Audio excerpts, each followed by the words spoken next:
Welcome to the debate అండి. ముందుగా మధుబాబు గారు, అసలు ఏంటి 2023లో జరిగిన ఈ పరకామిని వ్యవహారానికి ఇప్పటికీ ముగింపు పలకపోతుందా? అప్పటి జరిగిన పరిణామాలు చూస్తే ఎలా ఏమి విశ్లేషిస్తారు మీరు? సార్, ముందుగా ప్రైమ్ లైన్ డిబేట్ అందరికీ నా నమస్కారాలు. నమస్తే, చెప్పండి. అసలు తిరుమల గురించి ఇటువంటి సబ్జెక్ట్ మాట్లాడాలంటేనే చాలా బాధగా ఉంది సార్. ఎందుకంటే కోటాను భక్తుల ఆశాదీపం మా వెంకటేశ్వర స్వామి.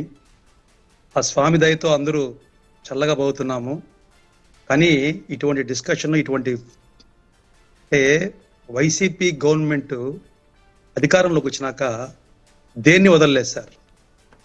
స్టాండు, ల్యాండు, అసలు ఏది తిరుమల ప్రతి దాంట్లో వాళ్ళ ఆ ప్రభుత్వం యొక్క మచ్చ ప్రతి ఒక్క దాని మీద పడింది సార్.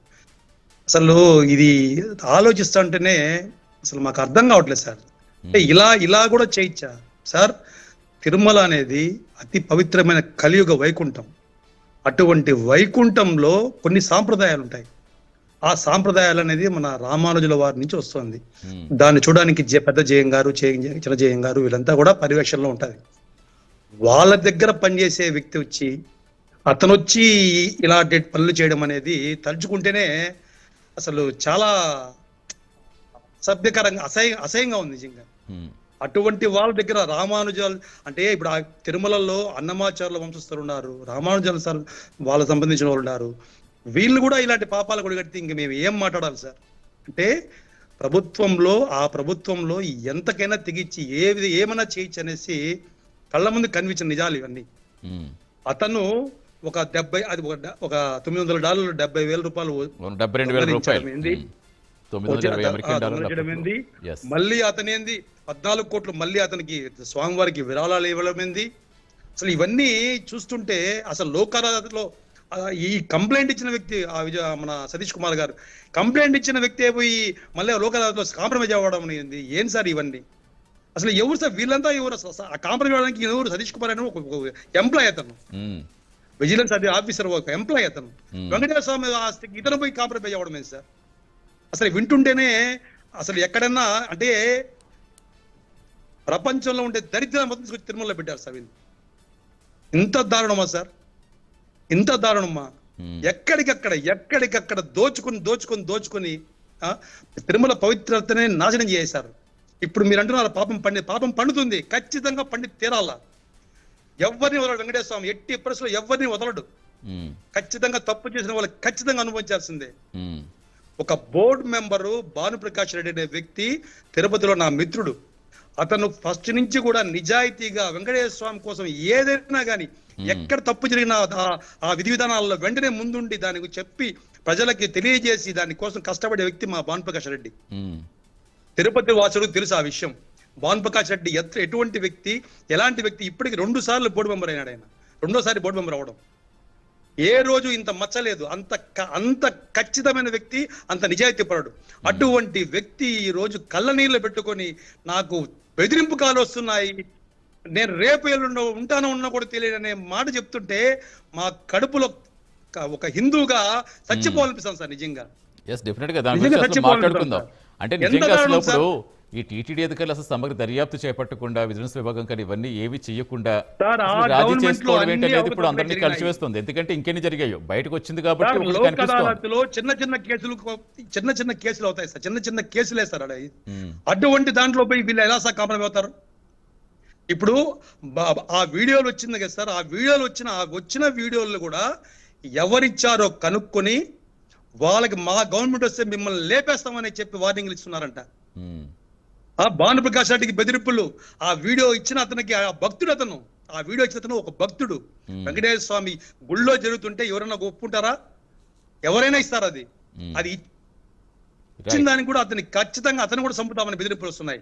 ఈ బెదిరింపుల మీద ఖచ్చితంగా ఒక ఎంక్వైరీ జరగాల. ఆల్రెడీ సిఐడి ఇచ్చారు. ఈ బెదిరింపులు వెనకాల ఖచ్చితంగా ఎవరు బెదిరింపిస్తున్నారు, ఎవరు అన్ని బయట రావాలి సార్. ఇవన్నీ బయట రావాలా?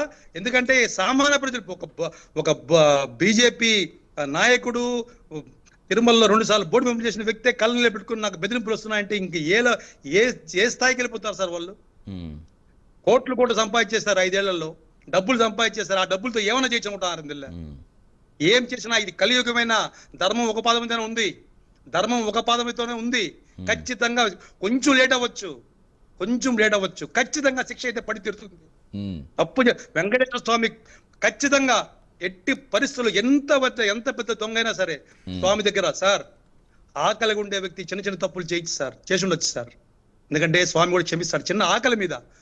దేవుడికి ఎంతో నిష్ఠగా వాళ్ళకి ఎంతో కష్టం వస్తే ఎంతో కష్టం వస్తే వాళ్ళు ఆ కష్టం తీర్చమని మొక్కుకుని నిలువుదోపుడు ఇస్తూ ఉంటారు, మొక్కులు తీర్చుకుంటూ ఉంటారు. ఇప్పుడు అవన్నీ కూడా ఇలా అక్రమంగా దోచేస్తున్నారంటే అసలు ఎంతమంది ప్రపంచవ్యాప్తంగా వాళ్ళ ఒంట్లో ఉండే మొత్తం వాళ్ళ ఒంట్లో ఉండే నిలువు దోపిడిస్తారు సార్, అక్కడ నిలువు దోపిడిస్తారు సార్. అటువంటి భక్తుల డబ్బులు తీసుకోవడం అనేది ఎంత దారుణం సార్. డైరెక్ట్ గా ఆ వీడియో డిలీట్ చేయించేహారు, కేసు పెట్టిన చూడండి అమెరికన్ డాలర్స్. ఇప్పుడు అమెరికన్ డాలర్స్ అప్పట్లో 920 అమెరికన్ డాలర్లు అని చెప్తున్నారు. సరే ఇప్పుడు మనకి లెక్క కేసుకు సంబంధించి కాబట్టి అలా అంటే ఎంత డబ్బులు కొన్ని 100 కోట్లు వెళ్ళిపోయాయి సార్. అంటే ఒక్క దీంట్లో మీరు ఆలోచించండి, ఇంకా లడ్డు కల్తీలు, నెయ్యి కల్తీలు ఇవన్నీ పక్కన పెట్టడానికి ఎన్ని ఉన్నాయి, ఇంకా ఎత్తుకుంటే చాలా పోతాయి, చాలా పోతాయి. ఒక్క దీంట్లోనే ఇన్ని 100 కోట్ల పైన ఉండాలి అనుకుంటున్నారు, 200 కోట్ల 100 కోట్ల. అదే మొత్తం ఎంక్వైరీ చేస్తే మొత్తం బయటపడుతుంది. మా కర్మ ఏం సార్ ఇది, మా కర్మ ఏంది? రామానుజుల వార్తకు సంబంధించిన వాళ్ళు కూడా ఇలాంటి పనులు చేస్తే ఏం చేస్తున్నాం ఇంకా? అంటే ఒక భయం లేదా సార్? నేను దర్శనానికి వెళ్తే అంటే ఏమనిపిస్తుంది, అలా కాదు అంటే మీకు ఏమనిపిస్తోంది? ఇప్పుడు రవికుమార్ గారి పేరు బయటకు వచ్చింది చెప్తున్నారు, ఇప్పుడు ఆయన అసలు ఎక్కడో కూడా ఇంకా దీని వెనకాల బెదిరించుంటారు, అతన్ని కూడా భయపించుంటారు. ఈ రోజు భాన్ ప్రకాష్ రెడ్డికే బెదిరింపు కాలు వస్తున్నాయంటే ఇంక మిగిలిన ఎంప్లాయీస్ వీళ్ళంతా ఒక లెక్క సార్. వాళ్ళకి కొన్ని 100 కోట్లు సంపాదించారు, డబ్బులు ఉన్నాయి సార్ వాళ్ళ దగ్గర. అజయ్ కుమార్ గారు నమస్తే.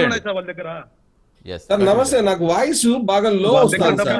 మీ వాయిస్ క్లియర్ గానే ఉంది అజయ్ కుమార్ గారు, మీ వాయిస్ బాగా వినిపిస్తోందా కనీసం మీకు? అంటే మీ వాయిస్ బాగానే వస్తుంది సార్, నాకు వాయిస్ బాగా లోగా వస్తుంది.